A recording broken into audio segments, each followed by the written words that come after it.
9वटा संसदीय समितिको सभापति सर्वसम्मत चयन। एउटा समितिको सभापतिमा आज निर्वाचन हुँदै ललिता निवास प्रकरण 289 जना प्रतिवादीलाई अदालतमा मुद्दा दायर। नक्कली भुटानी शरणार्थी प्रकरण 3 जना अभियुक्तको फेरि बयान लिइने। मुद्दाको पेशी सरेपछि सन्दीप लामिछाने आज एसिया कप खेल्न पाकिस्तान जाने। आजदेखि सर्वोच्चमा पेशी तारिक स्वचालित प्रणालीबाट हुने। राष्ट्रिय स्वतन्त्र पार्टीको भनाई 33% महिलाको अधिकार दिनबाट सरकार चुक्यो। माओवादी सांसदको भनाई राजनीतिक अस्थिरतालाई रोक्न राप्रपालाई समर्थन। राप्रपा सांसदको भनाई कोशी प्रदेशमा सौदाबाजी गरेको छैन।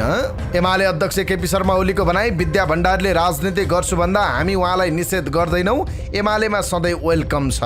धोबी खोला करिडोरमा महानगरको डोजर चल्यो, 3वटा घर भत्काइयो। जनताबाट निर्वाचित सांसद रवि लामिछानेले गरे पहिलो पटक सार्वजनिक सुनवाई।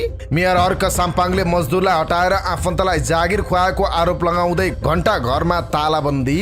एकीकृत समाजवादीका अध्यक्ष माधव कुमार नेपालले अख्तियार र सिआइबीमा दिएको बयान बाजियो। मुलुकको सुशासन र समृद्धिका लागि राष्ट्रिय सहमतिमा जोड दिएको प्रधानमन्त्रीको भनाई। झुटो खबर फैलाउने माथि कारबाहीको माग गर्दै गायिका समीक्षा अधिकारीले दिन साइबर अपराधको जाहेरी। संयुक्त राष्ट्रसङ्घमा नेपालले करिब 1 दर्जन कार्यक्रममा सहभागिता जनाउने। पर्सिबाट एमसीसी सम्झौता कार्यान्वयन सुरु हुने। एमसीसी उपाध्यक्ष नेपाल आउँदै। पूर्व सचिव भीम उपाध्यायलाई तुरुन्त पक्राउ गर्न माग। ब्रिटिश गोर्खालाई नेपाली नागरिकताबाट वञ्चित नगराउन माग। कोशीमा बजेट शून्यता, सरकार पनि सर्वोच्च जाने तयारीमा। रसुवा बाहिरका ट्रक चालकलाई पनि केरुङ जान अब अनुमति दिइँदै। अस्ट्रेलियामा अमेरिकी सेनाको हेलिकप्टर दुर्घटना, 3 जना सैनिकको मृत्यु। मेक्सिकोमा रेमिटान्स प्रवाह 2023-24 मा ऐतिहासिक उचाइमा पुग्ने। भारतले चामल निर्यातमा लगायो 20% भन्सार। र स्वास्थ्य सम्बन्धी जानकारीमा आज रक्सी पिएपछि किन खुट्टा लरबराउँछ, सँगै आँखा किन रातो हुन्छ, यो सम्बन्धी जानकारी सहित देश विदेशका 35 महत्त्वपूर्ण खबर संक्षिप्त रूपमा लिएर आएका छौँ। हाम्रो भिडियो सामग्री अन्तिमसम्म हेर्नुहोला। शुभ प्रभात। आज मिति 2080 साल भदौ महिनाको 11 गते सोमबार, इस्वी सम्वत 2023 अगस्त 28 तारिक। आज साउन शुक्ल द्वादशी तिथि। दर्शकवृन्द, सदाका दिन जस्तै आज पनि हामी देश दुनियाँको ताजा अनि महत्त्वपूर्ण खबर अपडेट सहित तपाईँमाझ उपस्थित भएका छौँ। तपाईँले हाम्रो न्युज बुलेटिन कहाँबाट हेर्दै हुनुहुन्छ, कृपया आफ्नो गाउँठाउँको नाम तलको कमेन्ट बक्समा लेखिदिनु होला। प्रस्तुत गरेको सामग्री मन परेको छ भने कृपया हाम्रो भिडियो सामग्रीमा एउटा लाइक अवश्य गरिदिनु होला। आजको समाचार सुरुवात गरौँ संसदीय समितिको निर्वाचन सम्बन्धी प्रसङ्गबाट। प्रतिनिधि सभाका 9वटा विषयगत समितिका सभापति सर्वसम्मत चुन्ने भएका छन्।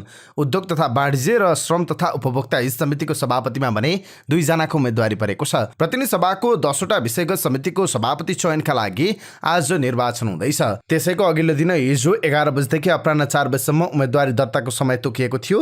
राष्ट्रिय स्वतन्त्र पार्टी बाहेकका दलहरूबीच सहमतिमा भागबण्डा भएकाले त्यसअनुसार नै उम्मेदवारी परेको छ। आज 3 बजे सबै समितिको बैठक राखिएको छ। एउटा मात्र उम्मेदवारी परेकाको हकमा त्यही सर्वसम्मत निर्वाचित घोषणा हुन्छ, संघीय सांसदका सहायक प्रवक्ता दशरथ धमलाले जानकारी दिनुभयो। सार्वजनिक लेखा समिति सभापतिमा नेकपा एमालेका ऋषिकेश पोखरेलले उम्मेदवारी दिनुभएको छ। एमालेकै किरण शाहले महिला बालबालिका तथा सामाजिक समितिको सभापतिमा उम्मेदवारी दर्ता गराउनु भएको छ। नेपाली कङ्ग्रेसबाट आर्जु राणा देउवाले कृषि सहकारी तथा प्राकृतिक स्रोत समिति, रामरी खतिवडाले राज्य व्यवस्था तथा सुशासन समिति र सन्तोष चालिसेले अर्थ समितिको सभापतिमा उम्मेदवारी दिनुभएको छ। कानुन न्याय तथा मानव अधिकार समितिको सभापतिमा माओवादी केन्द्रकी बिमला सुवेदीले मात्र उम्मेदवारी दिनुभएको छ। दलहरू बीच सहमतिमा माओवादीको भागमा परेको पूर्वाधार विकास समितिको सभापतिमा राप्रपाका दीपक बहादुर सिंहले उम्मेदवारी दिनुभएको छ। आइतबार अन्तिम समयमा माओवादी र राप्रपाको सहमतिमा सिंह उम्मेदवार भएकाले अरूले उम्मेदवारी दिएका छैनन्। त्यस्तै अन्तर्राष्ट्रिय सम्बन्ध र पर्यटन समितिको सभापतिमा जनता समाजवादी पार्टीका राजकिशोर यादवको मात्र उम्मेदवारी परेको छ भने स्वास्थ्य तथा सूचना प्रविधि समितिको सभापतिमा एकीकृत समाजवादीका भानुभक्त जोशीले मात्र उम्मेदवारी दर्ता गराउनु भएको छ। उद्योग तथा वाणिज्य र श्रम तथा उपभोक्ता हित समितिको सभापतिमा भने जनमत पार्टीका अब्दुल खान र राष्ट्रिय स्वतन्त्र पार्टीका गणेश पराजुलीको उम्मेदवारी परेको छ। सत्तारूढ गठबन्धन र एमाले बीचको भागबण्डामा यो समिति जनमतले पाएको थियो। भागबण्डामा नपरेको राष्ट्रिय स्वतन्त्र पार्टीले अरू समितिमा उम्मेदवारी बनाउन सक्ने अवस्था थिएन, किनकि सभापतिमा उम्मेदवार बन्न 1 जना प्रस्तावक र 1 जना समर्थक आवश्यक हुन्छ। अन्य समितिमा राष्ट्रिय स्वतन्त्र पार्टीका 2 सांसद मात्र छन्। यो समितिमा 3 सांसद थिए, जसमध्ये पराजुली उम्मेदवार बन्दा उपसभापति डीपी अर्याल प्रस्तावक र असीम शाह समर्थक हुनुभएको छ। अन्य सम्पूर्ण राजनीतिक दलहरूले भागबण्डा गरेका थिए, तर राष्ट्रिय स्वतन्त्र पार्टी भने भागबण्डामा सामेल भएको थिएन। ललिता निवास जग्गा घोटाला प्रकरणमा जिल्ला सरकारी वकिलको कार्यालय काठमाडौँले आइतबार मुद्दा दायर गरेको छ। सरकारी वकिलको कार्यालयले काठमाडौँ जिल्ला अदालतमा 289 प्रतिवादी कायम गरेर मुद्दा दायर गरेको छ। प्रतिवादी नम्बर 1 मा राजकुमार सुवेदीलाई बनाइएको छ। त्यस्तै माधवी सुवेदीलाई दोस्रो, शुभाकान्त ढकाललाई तेस्रो, कृष्णबहादुर राउतलाई चौथो र शिवजी भट्टराईलाई पाँचौं स्थानमा राखेर मुद्दा चलाइएको छ। त्यस्तै अन्तिम नम्बरमा सज्जन कुमार चाचनलाई प्रतिवादी बनाइएको छ। त्यस्तै सिआइबीको सिफारिसमा अदालतमा 21 जना मृत्यु भइसकेका प्रतिवादीलाई पनि विपक्षी बनाइएको छ। नक्कली भुटानी शरणार्थी बनाएर ठगी गर्ने मुख्य योजनाकार सानु भण्डारी, केशव दुलाल र रामशरण केसी विरुद्ध दोस्रो चरणको अनुसन्धान सुरु भएको छ। साउनको अन्तिम साता भुटानी शरणार्थी प्रकरणमा थप 18 जना पीडितले उनीहरू विरुद्ध जाहेरी दिएका थिए। भण्डारी, दुलाल र केसीले आफूलाई नक्कली भुटानी शरणार्थी बनाउन 1,85,00,000 रुपियाँ लिएको जाहेरीमा उल्लेख छ। जाहेरी लिएर अपराध अनुसन्धान कार्यालयले थप कारबाहीका लागि साउन 26 गते जिल्ला प्रहरी परिसर काठमाडौँ पठाएको थियो। त्यही दिनदेखि नै अनुसन्धान अगाडि बढाइएको हो। जाहेरी दिएका 18 जना मध्ये 4 जनाको बयान लिएको शरणार्थी प्रकरणको अनुसन्धान गरिरहेका प्रहरीका एक उच्च अधिकारीले बताएका छन्। काठमाडौँका 3 जना र सङ्खुवासभाका 1 जनाको बयान लिइसकेका छौँ। बाँकी जाहेरीकर्ताको पनि छिट्टै बयान लिन्छौँ उहाँले भन्नुभयो। बयानका क्रममा जाहेरीकर्ताले 3 जनालाई पैसा दिएको प्रमाण ब्याङ्क स्लिप प्रहरीलाई बुझाएका छन्। उनीहरूले बुझाएका प्रमाण सही हुन् कि होइनन् भन्ने प्रमाणित गर्ने काम भइरहेको ती अधिकारीको भनाइ छ।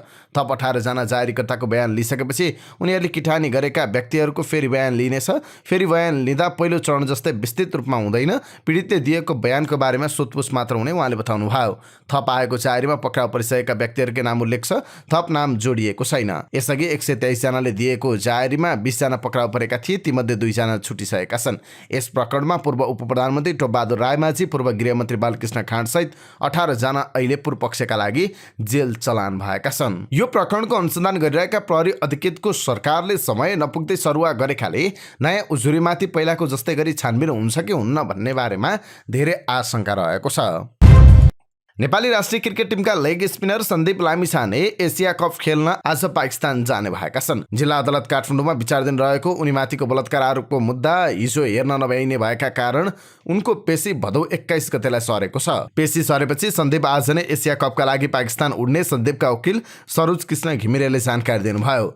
उहाँ आज बिहानै पाकिस्तान जाने भन्ने कुरा आएको छ। टिकटको कुरा क्यानबाट कन्फर्म हुन बाँकी छ उहाँले भन्नुभयो। नेपाल क्रिकेट संघ क्यानका अध्यक्ष चतुरबहादुर चन्दले पनि सन्दीप सम्भवतः आज पाकिस्तान जाने बताउनु भयो। नेपालको बाँकी टिम भने भदौ 5 गते नै पाकिस्तान गइसकेको छ र नेपालले त्यहाँ अभ्यास गरिरहेको छ। नेपालले एसिया कपको पहिलो खेल पर्सि भदौ 13 गते मुल्तानमा खेल्नेछ।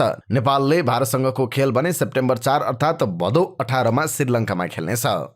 प्रधान न्यायाधीश विशम्बर प्रसाद श्रेष्ठले न्यायका उपभोक्तालाई छिटो र सहज रूपमा न्याय दिने उद्देश्य सहित आजदेखि पेशी तारिखका लागि स्वचालित अर्थात् अटोमेसन प्रणाली लागू गर्ने बताउनु भएको छ। संवैधानिक तथा न्यायिक पत्रकार मञ्चद्वारा नवनियुक्त प्रधान न्यायाधीश श्रेष्ठलाई बधाई तथा शुभकामना दिन आयोजना गरिएको कार्यक्रममा बोल्दै आजदेखि उक्त प्रणाली लागू गर्न लागि जानकारी दिनुभयो। पहिला सर्वोच्च अदालतमा परीक्षणका रूपमा मुद्दाको पेशी तारिख अटोमेसन प्रणालीबाट सुरु गरिन्छ। परीक्षण सफल भए काठमाडौँ जिल्ला अदालत र धेरै मुद्दा भएका अदालतमा प्रयोगमा ल्याइनेछ। प्रधान न्यायाधीश श्रेष्ठले भन्नुभयो। यो प्रविधि सर्वोच्च अदालतको सूचना प्रविधि शाखाले बनाएको भन्दै यसको प्रयोग सफल भए न्याय सम्पादनमा सबैलाई फाइदा पुग्ने बताउनु भयो। राष्ट्रिय स्वतन्त्र पार्टीका सांसद गणेश पराजुलीले समितिमा 33% महिलाको अधिकार दिनबाट सरकार चुकेको बताउनु भएको छ।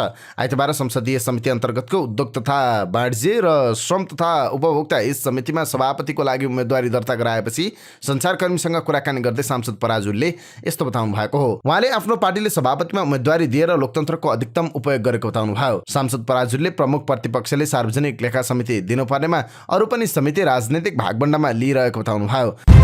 यता नेकपा माओवादी केन्द्रका सांसद माधव सापकोटाले राजनीतिक परिस्थितिलाई बलियो बनाउन समिति सभापतिमा राष्ट्रिय प्रजातन्त्र पार्टीलाई सहयोग गरेको बताउनु भएको छ। आइतबार पूर्वाधार विकास समितिको सभापतिमा राष्ट्रिय प्रजातन्त्र पार्टीका नेता दीपक बहादुर सिंहलाई समर्थन गरिसकेपछि सञ्चारकर्मीसँग कुराकानी गर्दै सांसद सापकोटाले प्रदेश र सङ्घमा पनि स्थिरताका लागि योगदान गर्ने मौखिक सहमति भएपछि राप्रपालाई सहयोग गरेको बताउनु भयो। उहाँले राजनीतिलाई स्थिरता दिन र बलियो एकताको स्थिति बनाउन समर्थन गरेको बताउनु भयो। प्रधानमन्त्री पुष्पकमल दाहाल प्रचण्डले मुलुकलाई सुशासन र समृद्धिको बाटोमा अगाडि बढाउन आफूले सदैव राष्ट्रिय सहमतिमा जोड दिएको बताउनु भएको छ। मुलुकलाई स्थिरता स्थायित्वको साथै समृद्धि र सुशासनको नयाँ यात्रामा लैजानुको विकल्प नरहेको उल्लेख गर्दै प्रधानमन्त्री दाहालले त्यसका लागि राष्ट्रिय सहमति बनाएर अगाडि बढ्ने प्रयास आफूले गरिरहेको बताउनु भयो। आइतबार ललितपुरको भैँसीपाटीमा निर्माण गरिएको प्रदेश प्रमुख र मुख्यमन्त्रीहरूको निवास उद्घाटन समारोहमा बोल्दै प्रधानमन्त्री दाहालले प्रदेश र स्थानीय तहका जनप्रतिनिधिले पनि आफ्नो क्षेत्रमा सामाजिक न्याय, सुशासन र समृद्धिको क्षेत्रको कामलाई प्राथमिकताका साथ अगाडि बढाउने विश्वास व्यक्त गर्नुभयो। नेकपा एमालेका अध्यक्ष केपी शर्मा ओलीले पूर्व राष्ट्रपति विद्यादेवी भण्डारीलाई राजनीति गर्न कसैले नरोक्ने बताउनु भएको छ। कोशी प्रदेश कमिटिको पूर्ण बैठकलाई सम्बोधन गर्दै ओलीले भण्डारीलाई राजनीति गर्न कसैले नरोक्ने बताउनु भयो। ओलीले भन्नुभयो, उहाँले राजनीति गर्छु भन्दा रोक्ने को हो, कसले रोक्छ, कसरी रोक्छ, हामी उहाँलाई निषेध गर्दैनौँ। पार्टीका काममा सक्रिय हुने चाहना देखाए कसैले निषेध नगर्ने ओलीले बैठकमा नेता कार्यकर्तामाझ प्रस्ताउनु भयो। उहाँलाई हामी निषेध गर्दैनौँ, उहाँ आएर राम्रो नेतृत्व गरे ठिक छ, उहाँ आउँछु त भन्नु पर्यो, उहाँलाई सधैँ वेलकम छ ओलीले भन्नुभयो। एमाले नेताहरूले भेट्दैमा अनावश्यक हल्ला चलाउनु राम्रो नभएको ओलीले बताउनु भयो। काठमाडौँ महानगरपालिकाले वडा नम्बर 10 बिजुली बजार स्थित धोबी खोला करिडोरमा सार्वजनिक जग्गा मिचेको भन्दै 3वटा घर भत्काएको छ। नक्सामा सार्वजनिक जग्गा उल्लेख भएको तर निजी घर बनाएको पाइएकाले डोजर लगाएर भत्काइएको नगर प्रहरी निरीक्षक किशोर भट्टराईले जानकारी दिनुभयो। आज पहिलो चरणमा नक्सा हेरेर भत्काएका छौँ, अन्य घरहरूले पनि सार्वजनिक जग्गा मिचेको सूचना छ। वडा कार्यालयमा नक्सा हेरेर थप कारबाही अगाडि बढाउँछौँ उहाँले भन्नुभयो। नेपाली कांग्रेसकी नेत्री डाक्टर आरजु राणा देउवाले आफू कृषकको छोरी भएका कारण कृषि समितिको सभापति रोजेको बताउनु भएको छ। आइतबार कृषि सहकारी तथा प्राकृतिक स्रोत समितिको सभापतिमा उम्मेदवारी दिएपछि सञ्चारकर्मीसँग कुराकानी गर्दै उहाँले यस्तो बताउनु भएको हो। समिति भनेको सरकारको विभिन्न मन्त्रालयलाई निर्देशन दिने र जनतालाई दिने सुविधाका बारेमा सरकारको काम कारबाहीप्रति जवाबदेही बनाउने निकाय भएको उहाँले बताउनुभयो। उहाँले भन्नुभयो, समितिमा मसिनोसँग आफूलाई मन लागेको विषयमा काम गर्न पाइन्छ। समिति भनेको सरकारको विभिन्न मन्त्रालयलाई उनीहरूको रिपोर्ट लिने, संविधान अनुसार मन्त्रालय अगाडि बढेको छ कि छैन, साथै जनताको सहजता भएको छ कि छैन, जनताको जीवन र दैनिकीसँग सम्बन्धित विषयहरू हुन्छन्। काम गर्ने धेरै ठाउँ छ, सहकारीको अनियमितता धेरै छ, जुन उद्देश्यले खोलिएको थियो त्यस्तो गतिमा नहिँडी अर्कै रफ्तारमा हिँडेको छ। यसलाई नियन्त्रण गर्नुपर्नेछ। म कृषकको छोरी पनि हो, सानोदेखि कृषि क्षेत्रमा के भएन भन्ने याद छ, यसलाई रेस्पोन्स गर्ने हो उहाँले भन्नुभयो। राष्ट्रिय स्वतन्त्र पार्टीका सभापति एवं चितवन क्षेत्र नम्बर 2 का सांसद रवि लामिछानेले सार्वजनिक सुनवाई गर्नुभएको छ। जनप्रतिनिधिहरू जनताप्रति उत्तरदायी हुनुपर्छ भन्ने मान्यताका साथ सार्वजनिक सुनवाई गरिएको हो। सार्वजनिक सुनवाईमा पार्टीको झण्डा, ब्यानर, लोगो र पोसाक प्रयोग गरिएको थिएन। आम सर्वसाधारणहरू उल्लेख्य रूपमा उपस्थित भएर आफ्ना गुनासोहरू आफूले चुनाव जिताएर पठाएको प्रतिनिधिसँग राखेका थिए। सार्वजनिक सुनवाईमा विभिन्न पालिकाका प्रशासकीय प्रमुख तथा प्रतिनिधि र सरकारवालाहरू पनि उपस्थित रहेका थिए। निर्वाचनमा गरेको बाचा अनुसार नै लामिछानेले हरेक 4-4 महिनामा सार्वजनिक सुनवाई गर्ने बताउनु भयो। चितवन क्षेत्रमा 2मा कालिका नगरपालिका, इच्छाकामना गाउँपालिका र भरतपुर महानगरपालिकाका 10वटा वडा पर्छन्। जनतालाई निर्वाचित सांसदले सार्वजनिक सुनवाई गर्न लागेको सम्भवतः यो पहिलो पटक हो। त्यस्तै कार्यक्रममा उहाँले राष्ट्रिय स्वतन्त्र पार्टीका प्रत्येक सांसदले आफ्नो निर्वाचन क्षेत्रमा सार्वजनिक सुनवाई गर्ने बताउनु भयो। ललिता निवास जग्गा अनियमिततामा जोडिनुभएका पूर्व प्रधानमन्त्री माधव कुमार नेपालले अख्तियार दुरुपयोग अनुसन्धान आयोगमा दिएको बयान र प्रहरीको केन्द्रीय अनुसन्धान ब्युरो CIBमा दिएको कागज आपसमा बाजिएको छ। 2066 चैत 29, 2067 वैशाख 31 र साउन 28 गते मन्त्रीपरिषद बैठकले बालुवाटार स्थित प्रधानमन्त्री निवास विस्तारका लागि नीतिगत निर्णय गरेको थियो। सो निर्णयका कारण ललिता निवास जग्गा प्रकरणमा मुचिनुभएका पूर्व प्रधानमन्त्री नेपालले आफूले पटक पटक निर्देशन दिएको स्वीकार गर्नुभएको छ भने CIBमा गरेको बयानमा योजना बारे आफूलाई थाहै नभएको बताउनु भएको छ। दुवै अनुसन्धानमा उहाँ विरुद्ध मुद्दा नचल्ने निर्णय भइसकेको छ। 3.5 वर्ष अघि अख्तियार दुरुपयोग अनुसन्धान आयोगले ललिता निवास जग्गा अनियमितता प्रकरणमा 165 जना विरुद्ध भ्रष्टाचार मुद्दा दायर गरेको थियो। त्यति बेला अख्तियारले पूर्व प्रधानमन्त्री द्वय नेपाल र डाक्टर बाबुराम भट्टराईसँग बयान लिएको थियो। त्यति बेलाको बयानमा पूर्व प्रधानमन्त्री नेपालले आफूले प्रधानमन्त्री निवास विस्तारको गुरु योजना अनुसार दक्षिणपट्टिको जग्गा बढाउन र भवन निर्माणको काम छिटो सक्न पटक पटक निर्देशन दिएको बताउनु भएको थियो। उहाँले अख्तियारमा भन्नुभएको थियो, भवन निर्माणमा मात्रै चासो राखेको हो, जग्गा जमिनको सम्बन्धमा मेरो चासो होइन र थिएन। उहाँले बालुवाटार स्थित विशिष्ट व्यक्तिहरूको निवास विस्तार गर्ने सम्बन्धमा तयार पारिएको गुरु योजनाबाट प्रधानमन्त्री निवासको दक्षिणतर्फ पनि सरकारी जग्गा रहेको जानकारी पाएपछि गुरु योजना अनुसार भवन निर्माण अगाडि बढाई छिटो काम सक्न सम्बन्धित कर्मचारीलाई पटक पटक निर्देशन दिएको बताउनु भएको थियो। उहाँले गुरु योजना कार्यान्वयनका लागि आफ्नो नेतृत्वको मन्त्रीपरिषदबाट निर्णय भएको स्वीकार्दै गुरु योजना बारे भन्नुभएको थियो। बालुवाटार स्थित विशिष्ट व्यक्तिहरूको सरकारी निवासको शुद्धिकरण, फराकिलो बनाउनका लागि गुरु योजना बनेको थियो। गुरु योजना अनुसार निवास विस्तार गर्ने बारे भवन निर्माणको काम चाँडो सम्पन्न गर्न आफूले चासो दिएको उहाँले अख्तियारसँग बताउनु भएको थियो। तर सिआइबीसँगको बयानमा भने उहाँले आफ्नो कार्यकाल अगाडि नै बनेको गुरु योजना बारे विस्तृत जानकारी नभएको भन्दै मन्त्री परिषदमा पेश भएपछि मात्रै थाहा भएको स्वीकार गर्नुभएको छ। उहाँले गुरु योजनाको विषयमा सम्बन्धित मन्त्रालयबाट प्रस्ताव पेश भएको र छलफलपछि पारित भएको बताउनु भएको छ। उहाँले प्रधानमन्त्री निवासको सुरक्षा र सौन्दर्यीकरणका लागि अनि बाहिरका सरकारी जग्गा परिसर क्षेत्रभित्र पार्ने काम भएको बताउनु भएको थियो। बालुवाटार स्थित प्रधानमन्त्री निवास विस्तार गर्ने योजना बनेपछि तत्कालीन प्रधानमन्त्री नेपालको निर्देशनमा मुख्य सचिव माधव प्रसाद घिमिरेले सबै सचिवहरू सम्मिलित बैठकमा निवास विस्तारका लागि निर्देशन दिनुभएको थियो।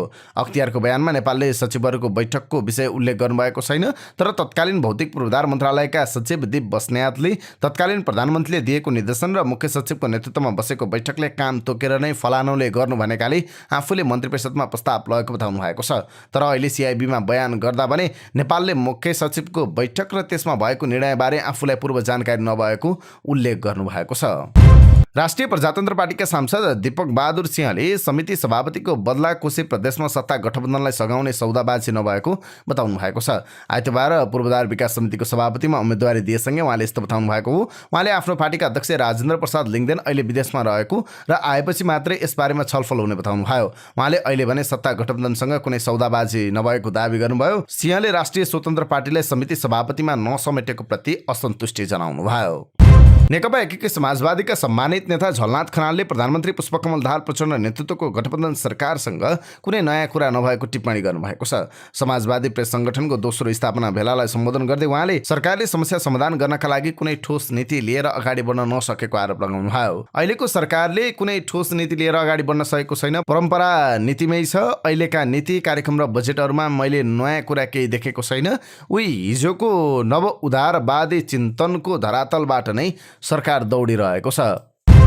नेपाली कांग्रेसका नेता शेखर कोइरालाले अस्थिरता चाहने तत्त्वहरूले देशलाई जातीय र धार्मिक द्वन्द्वमा धकेल्न कोसिस गरिरहेको बताउनु भएको छ। देशमा साम्प्रदायिक द्वन्द्वको बीजारोपण गरेर सामाजिक धार्मिक सद्भाव बिथोल्न खोजिँदैछ, त्यो हामी कदापि स्वीकार्न सक्दैनौँ, कोइरालाले भन्नुभयो। कोइराला आइतबार धार्मिक मुद्दाले पेचिलो बन्दै गएको धरान पुग्नु भएको थियो। हरेक भाषाभाषी र जात जातिलाई आफ्नो धर्म मान्न पाउने अधिकार संविधानले ग्यारेन्टी गरेको उल्लेख गर्दै उहाँले धर्मका नाममा राजनीति गर्न नहुने बताउनु भयो। उत्तेजना र बहकाउमा नलागी जातीय र धार्मिक सद्भाव कायम गर्दै संयमित हुन कोइरालाले धरानवासीमा आग्रह समेत गर्नुभयो। धार्मिक र जातीय सहिष्णुतामै नेपाली समाज अडिएको कोइरालाले प्रश्न पार्नुभयो। झुटो खबर फैलाउनेलाई कारबाहीको माग गर्दै गाईका समीक्षा अधिकारीले जिल्ला प्रशासन कार्यालय कास्कीमा निवेदन दिनुभएको छ। समीक्षाले आइतबार जिल्ला प्रशासन कार्यालय कास्की पुगेर आफ्नो विषयमा नराम्रो कुरा लेखी समाचार सम्प्रेषण गर्नेहरूको खोज तलास गरी कारबाही गर्न माग गर्दै निवेदन दिनुभएको छ। विभिन्न अतिरञ्जित कुराहरू लेखी हुँदै नभएका कुराहरू बिना प्रमाण विभिन्न समाचारहरू सम्प्रेषित गरी फेसबुक पेजबाट मेरो इज्जत प्रतिष्ठामाथि आँच आउने कार्य गरी समाचार लेखी पोस्ट गरेका व्यक्तिहरू खोज तलास गरी कानुनी कारबाही गरिपाउँ र उक्त आइडीहरू बन्द गराइपाउँ भने यो निवेदन लेखी पेश गरेकी छु। केही कागजपत्र मिलाउनु पर्ने भएका कारण अस्ट्रेलियाको भिसामा भएको ढिलाइको विषयलाई लिएर सामाजिक सञ्जालमा मलाई अस्ट्रेलियाले ब्ल्याकलिस्टमा राखेको भन्ने झुटो खबर फैलाइएको भन्दै जिल्ला प्रहरी कार्यालय कास्कीमा उजुरी दिनुभएको छ। उहाँले फेसबुक पेज ताजा खबर ग्लोबल नागरिक हाम्रो learning centre routine of Butwal बन्द नाम गरेको फेसबुक पेजबाट आफ्नो इज्जत प्रतिष्ठामाथि आँच आउने गरी समाचार लेखी पोस्ट गरेको भन्दै कारबाहीको माग गर्नुभएको छ। धरानको पहिचान बनेको भानुचोक स्थित घण्टाघर निर्माण कालदेखि नै दैनिक ज्यालादारीमा कार्यरत 2 मजदुरलाई निष्कासन गरेको विरोधमा तालाबन्दी गरिएको छ। विभिन्न ट्रेड युनियनहरू मिलेर गठन गरेको संयुक्त संघर्ष समितिले आइतबार घण्टाघरमा तालाबन्दी गरेको छ। बिना कारण निष्कासनमा परेका 2 मजदुरलाई पुनर्बहाली नगरेसम्म तालाबन्दी जारी रहने संघर्ष समितिका संयोजक शमशेर बर्देवाले बताउनुभयो। तालाबन्दी गर्ने क्रममा नगर प्रहरीसँग केही बेर घम्साघम्सी समेत परेको थियो।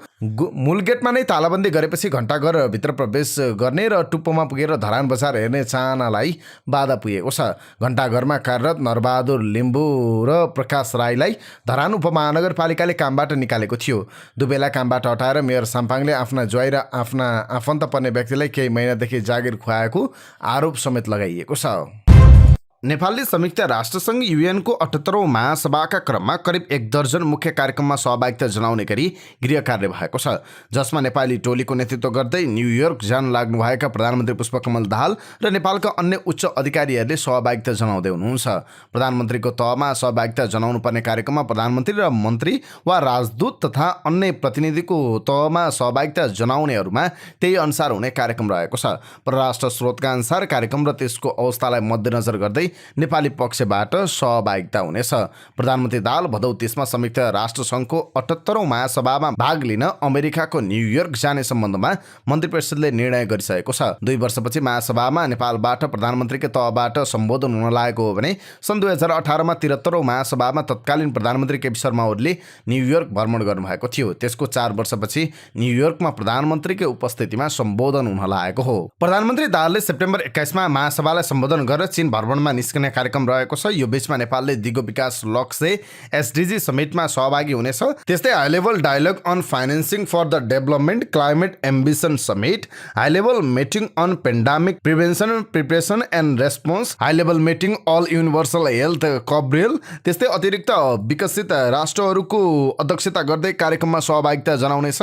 सार्क मन्त्री स्तरीय साइडलाइन वार्ताहरूको प्रयास भइरहेको छ। अन्य साइडलाइन वार्ताहरूको पनि गृह कार्य भइरहेको छ। मिलेनियम च्यालेन्ज कर्पोरेसन एमसीसीका उपाध्यक्ष क्यामरून एल्फोर्ड नेपाल भ्रमणमा आउँदै हुनुहुन्छ।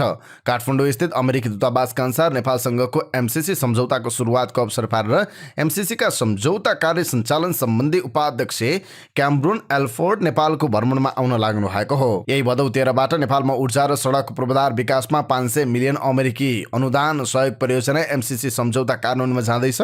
सम्झौता अनुसार 5 वर्षमा परियोजना सक्ने गरी कार्यान्वयनमा जाने मिति भदौ 13 रहेको छ। यो अनुसार अब 2085 साल भदौ 13 भित्रमा उक्त परियोजना सक्नुपर्ने हुन्छ।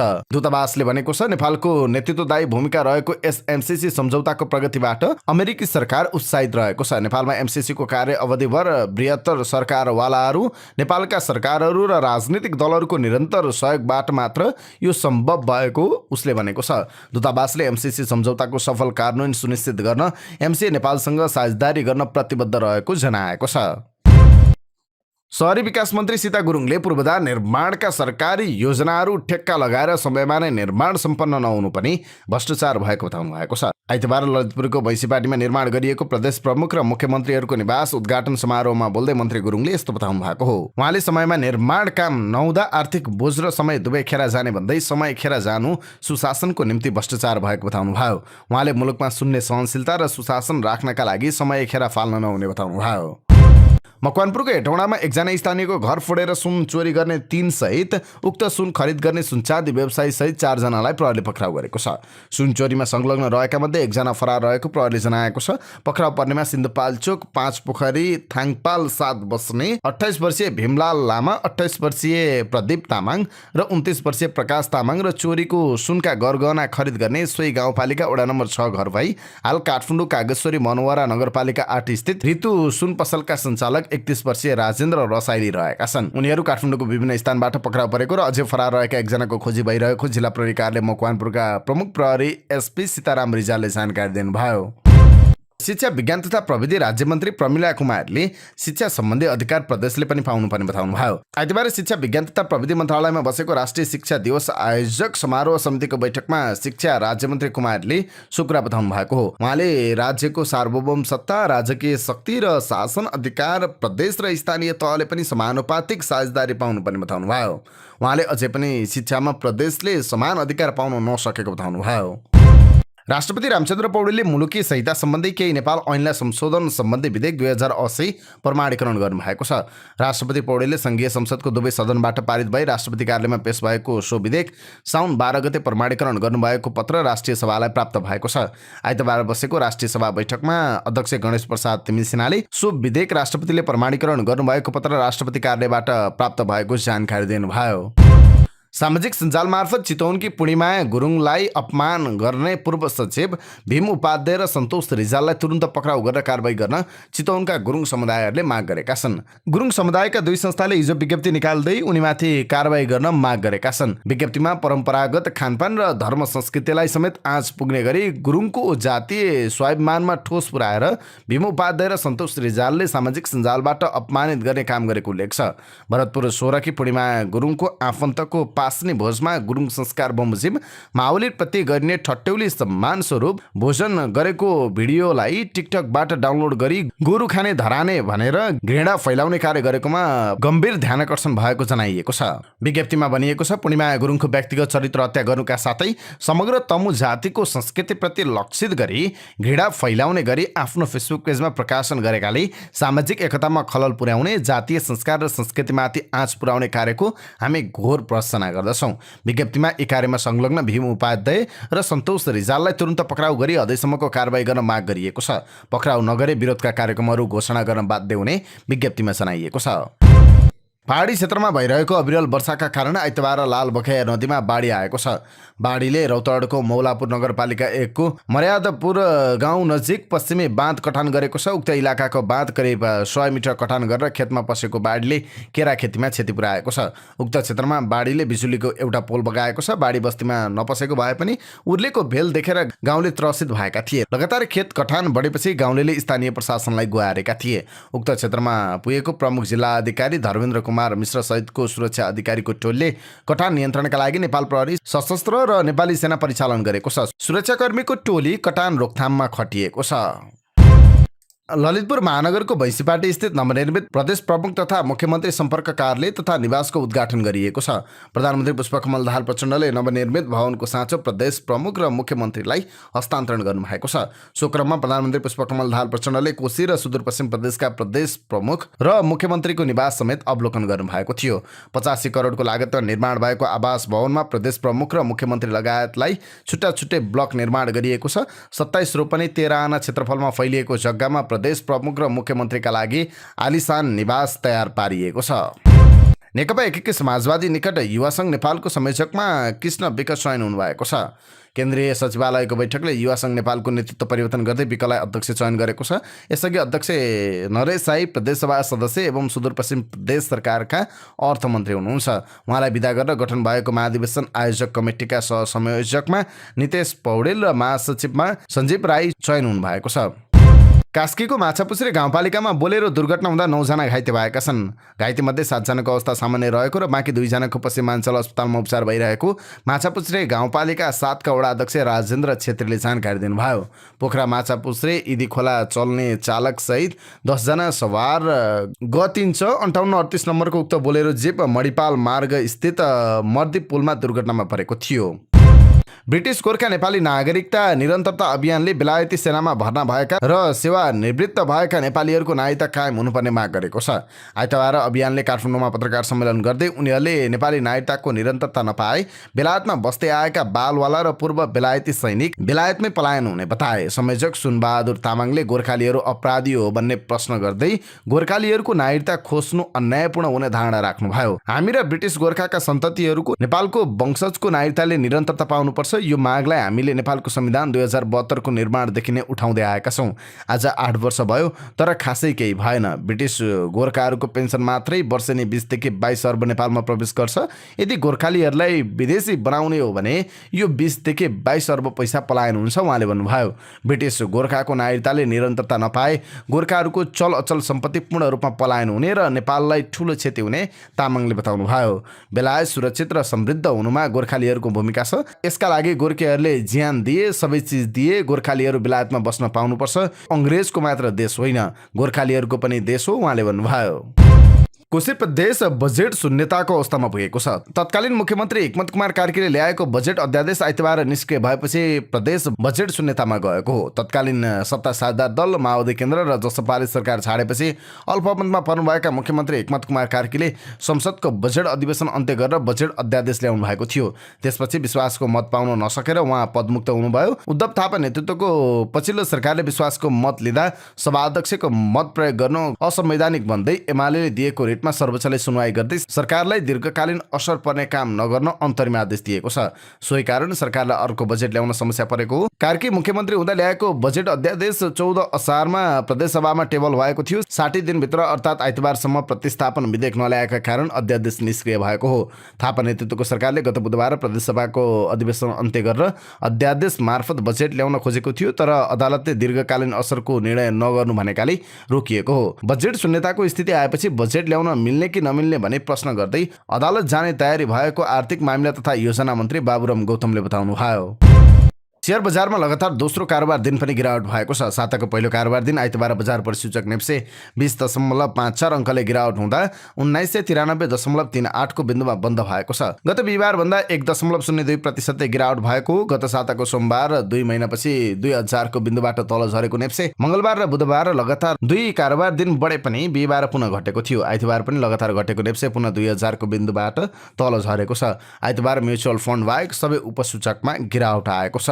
नेप्सेसँगै कारोबार रकम पनि घटेको छ। आइतबार 1.25 अर्बमा कारोबार सीमित भएको थियो। आइतबार नेप्सेमा 38,666 वटा कारोबारमा 38,95,236 किता सूचीकृत धितोपत्र किनबेच हुँदा 1,26,28,00,000 को कारोबार भएको थियो, जसमध्ये एसियन लाइफ इन्सुरेन्सको सर्वाधिक 7,47,00,000 को कारोबार हुँदा आइएमए लाइफ इन्सुरेन्सको 5,45,00,000 र सोल्टी होटलको 4,93,00,000 रुपियाँको सेयर कारोबार भएको छ। काठमाडौँ महानगरपालिकाले कोका कोला विक्रेता कालिन्चोक ट्रेडिङ नेपाललाई 1,50,000 रुपियाँ जरिवाना गरेको छ। शुक्रबार भ्रिकुटी मण्डपमा एक थान सिसाको बोतलमा ढुसी लागेको कोका कोला भेटेपछि महानगरले उत्पादन कम्पनीसँग छलफल गरेको थियो। उत्पादन कम्पनीले एउटै ब्याचको कोका कोलामा अन्त समस्या नभएको तर एक ठाउँमा मात्रै समस्या भएपछि धुवानी गर्दा वा अन्य कारणले लिकेज भएको निष्कर्ष निकालेको थियो। महानगरका निरीक्षण अधिकारी डाक्टर अब्देश झाले भन्नुभयो, कोका कोलामा चिनी, पानी र कार्बन डाइअक्साइड हुन्छ। हामीले निरीक्षण गर्दा भेटिएको कोकमा कार्बन डाइअक्साइड उडिसकेकाले ढुसी लागेको थियो। लिकेज भएकाले ढुसी परेको हो। उत्पादन गर्दा भन्दा पनि वितरकको लापरवाहीले गर्दा अखाद्य भएकाले 1.5 लाख जरिवाना गरिएको उहाँले बताउनुभयो। रसुवा बाहेक जिल्लामा ट्रक चालकलाई पनि चीनको केरुङसम्म जान अनुमति पत्र जारी हुने भएको छ। अध्यागमन विभागको निर्देशनपछि अध्यागमन कार्यालय टिमुरे रसुवाले अन्य जिल्लाका ट्रक चालकलाई पनि केरुङ प्रवेशको अनुमति जारी गर्न लागेको हो। अहिले जिल्ला प्रशासनको अनुमतिका आधारमा रसुवाका स्थानीयहरू 1 वर्षसम्म चीनतर्फ कामका लागि बस्न पाउने गरी पास जारी भइरहेको अर्यालले बताउनुभयो। सोही प्रावधान अनुसार हाल मालवस्तु ढुवानी गर्ने ट्रक तथा कन्टेनर चालकका रूपमा रसुवा जिल्लाका चालकलाई मात्रै केरुङ प्रवेशको अनुमति प्राप्त हुन्छ। एउटै जिल्लाका चालकलाई मात्रै मालवस्तु आयात गर्ने अनुमति हुँदा जनशक्तिको अभावको समस्या भएको भन्दै व्यवसायीहरूले अध्यागमन विभागको ध्यानकर्षण गराएका थिए। चिनिया पक्षसँग छलफल भइसकेको भन्दै गत साता विभागले अनुमति पत्र जारी गर्ने तयारी थाल्न परिपत्र गरेको थियो। गाईगोरु हत्या गरी सार्वजनिक भोजको आयोजना गर्नेलाई अविलम्ब कानुनी दायरामा ल्याई कारबाही गर्न मधेसी आयोगले सरकारसहित सम्बन्धित सबै पक्षको ध्यानकर्षण गराएको छ। आयोगले आइतबार प्रेस विज्ञप्ति जारी गर्दै सुनसरीको धरानमा गाईगोरुको हत्या गरी सार्वजनिक रूपमा भोज आयोजना गर्ने क्रियाकलाप संविधान विपरीत रहेको भन्दै दोषीलाई तुरुन्त कानुनी कारबाही गरी सामाजिक तथा धार्मिक सद्भाव कायम गर्न सम्बन्धित सबै पक्षलाई ध्यानकर्षण गराएको छ। अब के अन्तर्राष्ट्रिय प्रसङ्ग संक्षिप्त रूपमा। अमेरिकी सेनाको एक हेलिकप्टर अस्ट्रेलियामा अभ्यासका क्रममा दुर्घटनामा परेको छ। बीबीसीका अनुसार MB-22B ओस्प्रे हेलिकप्टर आइतबार अभ्यासका क्रममा टिभी टापुमा दुर्घटनामा परेको हो। दुर्घटनामा परि 3 जना सैनिकको मृत्यु भएको छ भने 20 जना घाइते भएका छन्। घाइतेमध्ये 5 जनाको अवस्था गम्भीर छ। अमेरिकी सैनिकहरू त्यहाँ अस्ट्रेलिया, फिलिपिन्स, पूर्वी टिमोर र इन्डोनेसियाका सैनिकहरूसँग संयुक्त सैन्य अभ्यास गरिरहेका थिए। दुर्घटनामा परेको हेलिकप्टरमा अमेरिकी सैनिक मात्र सवार थिए। दुर्घटनाको कारण खुलेको छैन। वित्तीय समूहको एक प्रतिवेदन अनुसार मेक्सिकोको रेमिटान्सको प्रभाव 2023 र 2024मा ऐतिहासिक उचाइमा पुग्ने भएको छ। BBVA मेक्सिकोद्वारा जारी गरिएको year book of migration and remittances 2023ले मेक्सिकोमा आउने स्रोतको प्रवाह सन् 2023मा 63.7 बिलियन अमेरिकी डलर पुग्ने बताइएको छ, जुन 2022को अन्त्यको तुलनामा 8.9%ले बढेर 67.9% हुनेछ। सन् 2024मा 6.6%ले वृद्धि भएको बताइएको छ। प्रतिवेदनले मेक्सिको हाल विश्वमा सबैभन्दा धेरै रेमिटान्स आर्जन गर्ने दोस्रो ठुलो देश हो। धेरै वर्षदेखि रेमिटान्स मेक्सिको का लागि विदेशी मुद्राको प्रमुख स्रोत भएको छ। साथै रेमिटान्स आउने अन्य स्रोतमा कच्चा तेल, विदेशी लगानी र अन्तर्राष्ट्रिय पर्यटन रहेको छ। गत महिना नै बासमती बाहेकका चामलमा प्रतिबन्ध लगाएको भारतले अहिले उसिनेको चामल निर्यातमा 20% भन्सार शुल्क लगाएको छ। तत्काल कार्यान्वयनमा आउने गरी गत शुक्रबार यस्तो शुल्क लगाइएको हो। अन्तर्राष्ट्रिय बजारमा चामलको मूल्य 12 वर्ष यताकै उच्च भइरहेको अहिलेको समयमा भारतले लगाएको यो शुल्कले थप मूल्य बढ्ने आशंका गरिएको छ। भारतमै चामलको खुद्रा मूल्य गत वर्षको तुलनामा 10.63%ले वृद्धि भइसकेको छ। चामलको मूल्य घटाउन भारतले खुल्ला बजार बिक्री स्किम नै सञ्चालन गरिरहेको छ। गत महिना पनि भारतले बासमती बाहेकको सेतो चामलको निर्यातमा प्रतिबन्ध लगाएको थियो भने अघिल्लो वर्ष कनिकामा यस्तै प्रतिबन्ध लगाएको थियो। सन् 2022मा भारतले 74 लाख टन उसिनेको चामल निर्यात गरेको थियो। विश्वभर हुने चामल निर्यातमा भारतको हिस्सा 40% रहेको छ। अब आजका लागि स्वास्थ्य सम्बन्धी जानकारीमा आज हामीले रक्सी पिएपछि किन खुट्टा लर्बर आउँछ र आँखा रातो हुन्छ यो सम्बन्धी जानकारी लिएर आएका छौँ। रक्सी पिउनु अघि र पिसकेपछि एउटै मान्छे दुई खाले बन्छ। रक्सी पिउनु अघि मान्छे अक्सर शान्त, सचेत र सुबानी हुन्छ। रक्सी पिसकेपछि मान्छे अलि रसिक बन्छ, उत्तेजित बन्छ। रक्सीको मात्रा थपिँदै जाँदा मान्छेको बोली हाउभाउ मात्र होइन, अनुहारको रूपरङ्ग पनि बदलिन थाल्छ। जब मान्छेलाई रक्सीको मात चढ्न थाल्छ, जिब्रोले राम्ररी काम गर्दैन, बोली लर्बराउन थाल्छ, खुट्टाले राम्ररी काम गर्न दिँदैन, खुट्टा लर्खराउन थाल्छ, आँखा रातो हुन्छ, टाउको दुख्छ। त्यसपछि पनि उसले अरू रक्सीको डोज थप्न थाल्यो भने शरीर नै उसको नियन्त्रण बाहिर जान्छ। आफैले बोलेको कुरा पत्तो पाउँदैनन्, आफूले गरेको कुरा थाहा पाउँदैनन्। रक्सी पिसकेपछि मान्छे त्यस्तै हुँदैनन् जस्तो सामान्य अवस्थामा हुन्छन्। तर भात, रक्सी, सागसब्जी, फलफुल, चिया, दही र अरू कुनै पनि खानेकुरा खाएपछि तुरुन्तै मान्छेको शरीरमा यस्तो असर देखिँदैन। आखिर रक्सी पिएपछि किन यस्तो हुन्छ त? नेदरल्यान्डको एक विश्वविद्यालयका प्राध्यापकका अनुसार धेरै रक्सी पिएपछि हाम्रो शरीर त्यससँग लड्न थाल्छ ताकि त्यसले शरीरमा धेरै खराबी नगरोस्। त्यसै कारण पनि मानिसहरू धेरै पिएपछि अल्मलिए जस्तो देखिन्छ। रक्सी खाएपछि एउटा तत्कालीन र अर्को दीर्घकालीन साइड इफेक्ट देखिने न्युरोलोजिस्टको भनाइ छ।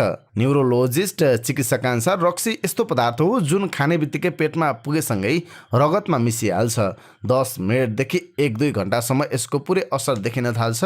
हाम्रो दिमागमा स्नायु प्रणालीले सूचना दिइराख्नुपर्छ। त्यहाँ विभिन्न रसायन उत्पादन भइरहेका हुन्छन्। रक्सीले तिनीहरूलाई आबद्ध गरेर मस्तिष्कको सूचना प्रणालीलाई नै फरक पारिदिन्छ। त्यसैले रक्सी खाएको मान्छेले सोच्न नसक्ने, निर्णय गर्न नसक्ने, बोली लर्बराउने, सम्झिन नसक्ने जस्ता समस्याहरू देखिन थाल्छ। रक्सीले हाम्रो स्नायु प्रणालीलाई र मस्तिष्कलाई धेरै उत्तेजित बनाएर सोच विचार नै ठप्प जस्तै बनाइदिन्छ।